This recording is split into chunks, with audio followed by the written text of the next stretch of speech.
Bonjour et bienvenue sur Vaincre la frustration du célibat.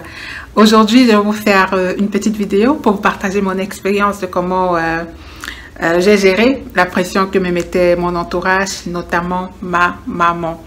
Et en passant, je lui fais un coucou. Elle regarde, elle est ma fan numéro 1. Elle regarde toutes mes vidéos, elle lit tous mes posts sur Facebook. En tout cas, c'est une maman assez spéciale. Elle est très affairée. Elle s'intéresse à tout ce qui touche à la vie de ses enfants. Et je lui dis un gros merci pour cela d'ailleurs. Vous savez, comme toutes les mamans, elle s'inquiète. Elle veut voir son enfant avancer. Elle veut voir son enfant évoluer dans tous les aspects de sa vie. Et le mariage, à mon niveau, ne venait pas. Donc, elle me posait tout le temps des questions, genre, est-ce que tu n'es pas sûr qu'il y a quelqu'un, ou bien, est-ce que tu n'es pas sûr que tu es un peu trop compliqué? Donc, chaque fois que je lui rendais visite, elle me regarde de la tête aux pieds, elle me dit, mais une belle fille comme toi, je sais pas, c'est quoi le problème? Est-ce que tu es sûr que tu ne tries pas trop? Donc, je lui disais, non, j'essayais de répondre. Des fois, j'essayais de la distraire, de changer de conversation parce que je n'avais pas de réponse à toutes les questions qu'elle me posait. Et comme c'est quelqu'un de très tenace, je me suis dit, ah, il faut que je lui dise que il faut qu'elle arrête de me poser ces questions. Et c'est ce que j'ai fait. Je lui ai dit, écoute, lorsque j'aurai quelqu'un à te présenter, je viendrai le faire, je le ferai. Mais pour le moment, je souhaiterais, s'il te plaît, maman, que tu arrêtes de me poser ce type de questions. Je lui disais en fait que c'est une pression subtile. Elle ne se rend peut-être pas compte et je souhaite vraiment que ça s'arrête. Et puis elle était très étonnée. Elle me disait, mais elle ne savait pas, elle voulait juste savoir comment ça évolue de ce côté-là. Donc, et puis effectivement, elle a arrêté de me poser des questions. Cependant, j'avais noté toujours une sorte d'inquiétude en elle. Elle avait des interrogations dans le regard, dans sa manière de faire. Et là, maintenant, tout a totalement changé. C'est pourquoi l'idée m'est venue de faire cette vidéo pour pouvoir aider une soeur ou bien un frère aussi qui cherche comment, qui voudrait savoir comment se comporter lorsque tu fais face à cette pression qui vient des gens qui te sont proches. Donc, la première étape, comme j'ai dit, c'est de dire à la personne, tu vois, gentiment que, écoute, je n'ai personne pour le moment. Lorsque j'aurai quelqu'un dans ma vie et que ce sera le bon moment de vous le présenter, tu seras la première personne informée. Donc, des fois, il faut juste le dire aux gens de manière gentille. Et s'ils veulent vraiment ton bien, ils vont écouter et puis tu verras que tu auras la paix. La deuxième chose que j'ai faite et qui, je pense, a totalement changé son attitude, c'est que moi-même, j'ai changé. J'ai changé d'avis sur l'idée du mariage.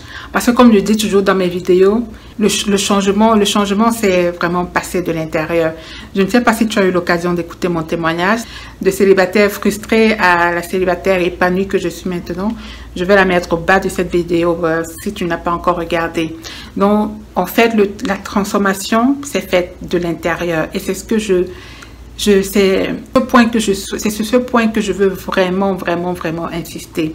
Ce n'est que lorsque j'ai détrôné l'idée du mariage et que j'ai mis Dieu sur le trône de mon cœur que la situation a commencé à changer dans ma vie. Je me suis vraiment ressentie revivre.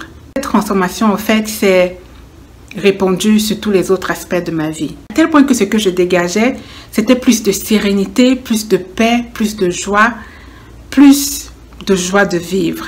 Et quand ma mère a remarqué cela, son attitude, c'est vrai qu'elle avait déjà arrêté de me poser des questions, mais j'ai senti qu'elle-même, elle avait plus de paix par rapport à la situation. Son langage avait totalement changé. Elle m'encourageait d'ailleurs à faire ce que je fais parce qu'elle me dit qu'elle me trouve épanouie, elle me trouve plus jolie, elle me trouve encore plus belle. Donc, en fait, c'est ça. J'ai détrôné le mariage de mon cœur et j'ai remis Dieu sur le trône de mon cœur. Et cela a totalement impacté ma vie. Et dans ce processus de restauration, je suis en train, parce que c'est toujours un processus, chaque jour, je découvre des choses avec le Seigneur. Il est en train de me révéler mon identité, qui je suis devenue en lui. Ce n'est pas le mariage, ce n'est pas mon travail, ce n'est pas mon diplôme ou bien, je sais pas, il n'y a rien qui soit extérieur qui me définisse, qui définisse ma valeur. C'est le fait que je sois en lui et qu'il soit en moi qui me donne de la valeur. Il m'a fait comprendre qu'il m'a créée complète et parfaite en lui. En lui, il n'y a rien qui me manque.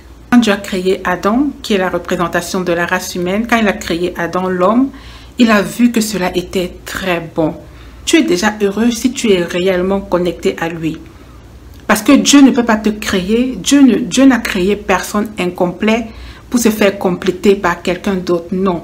C'est pourquoi la Bible déclare que nous avons tout pleinement en Christ. Nous sommes complets, je suis complète. Il n'y a rien qui me manque. Il n'y a rien qui manque à mon bonheur du moment que je suis connectée à ma source, qui est Dieu. Je n'ai pas besoin de quelqu'un ou bien de quelque chose pour me sentir exister. Dieu m'a caché, je suis caché en Christ. L'identité vient du fait que je sois en Christ, que je sois enraciné en Christ. C'est lui qui est mon roc. Je viens de Dieu. Lui et moi, nous sommes un. Récemment, dans l'un de mes moments de prière, Dieu m'a dit qu'il est mon souffle de vie, en fait.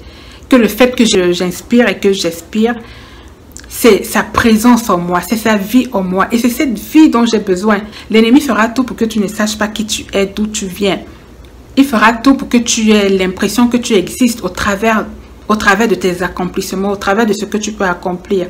Que ce soit au niveau de l'enfantement, que ce soit au niveau du mariage, que ce soit peut-être, je ne sais pas, au niveau de la richesse.